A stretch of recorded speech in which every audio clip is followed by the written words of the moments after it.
ವಿಜಯನಗರ ಬರ್ತೀರಾ? ಬನ್ನಿ ಮೇಡಮ್. ಏಯ್ ಕೈ ಅಡ್ಡಾಗ್ತಾ ಇದ್ರು ಒಯ್ತಾ ಇದೆಯಾ ಯಾಕೆ? ಪ್ಯಾಸೆಂಜರ್ ಅವರಲ್ಲಣ್ಣ ಹಿಂದೆ. ಇದ್ರೇನೋ ನಾನೇನು ಕಲ್ಕೊಡ್ತೇನೆ ನಿನಗೆ. ಆಗಲ್ಲಣ್ಣ, ಜೊತೆಲಿ ಕರ್ಕೋ ಹೋಗಕ್ಕೆ ಅವರು ಒಪ್ಬೇಕಲ್ಲಣ್ಣ. ಏನು ಜಾಸ್ತಿ ಮಾತಾಡ್ತಾ ಇದೆಯಾ? ಎತ್ತು ಗಾಡಿಯ ನೋಡೋಣ, ಓಡಾಡ್ತೀವಿ ರೋಡಲ್ಲಿ. ಹತ್ತಿಸ್ಕೊಳ್ಳಿ ಸರ್, ನನಗೇನು ಪ್ರಾಬ್ಲಮ್ ಇಲ್ಲ. ರೋಡಲ್ಲಿ ಯಾಕೆ ಹಿಂಗೆ ಜಗಳ ಆಡ್ತಿದ್ದೀರಾ? ಇನ್ನೇನಪ್ಪ ಮೇಡಮ್ ಹೇಳಿದ್ರಲ್ಲಪ್ಪ, ಇವಾಗ ಹತ್ತಿಸ್ಕತೀಯಾ? ಬನ್ನಿ ಸರ್, ಆಯ್ತು. ಏನು ಹಿಂಗೆ ಗಾಡಿ ಓಡಿಸ್ತಾ ಇದೆಯಾ? ಜಡ್ಗ ಗಾಡಿ ಓಡಿಸ್ದಂಗೆ ಬೇಗ ಬೇಗ ಓಡಿಸೋ. ಏನು ಈ ರೂಟಲ್ಲಿ ಹೋಗ್ತಿದ್ದೆ? ಹಂಗೋಗೋ, ಬೇಗ ಹೋಗೋ.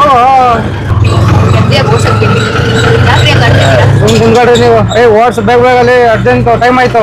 ಇಲ್ಲ ನಿಲ್ಸು.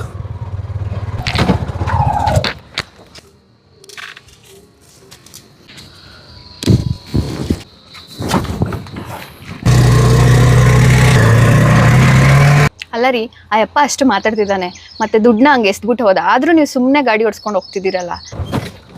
ಅಲ್ಲ ಮೇಡಮ್, ಹಿಂಗೆ ಸಿಕ್ತವ್ರ ಜೊತೆನೆಲ್ಲ ನಾನು ಜಗಳ ಮಾಡ್ಕೊಂಡು ನಿಂತ್ಕೊಂಡ್ರೆ ಇಂಥವ್ನೊಬ್ಬನೇ ಅಲ್ಲ, ಇಂಥವ್ರ ದಿನಕ್ಕೆ 100 ಜನ ಸಿಗ್ತಾರೆ. ಜಗಳ ಮಾಡಿ ಅಂತ ಹೇಳಿಲ್ಲ ರೀ ನಾನು. ಅಟ್ಲೀಸ್ಟ್ ನೀವು ಕೇಳಬೇಕಲ್ವಾ?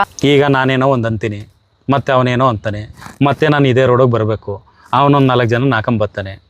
ಸಾಲ ಸೋಲ ಮಾಡಿ ಗಾಡಿ ತಂದಿದ್ದೀನಿ. ವಯಸ್ಸಾಗಿರೋ ಅಪ್ಪ ಅಮ್ಮ, ಹೆಂಡ್ತಿ ಮಕ್ಕಳು ಯಾಕೆ ಬೇಕು ನಮಗೆ?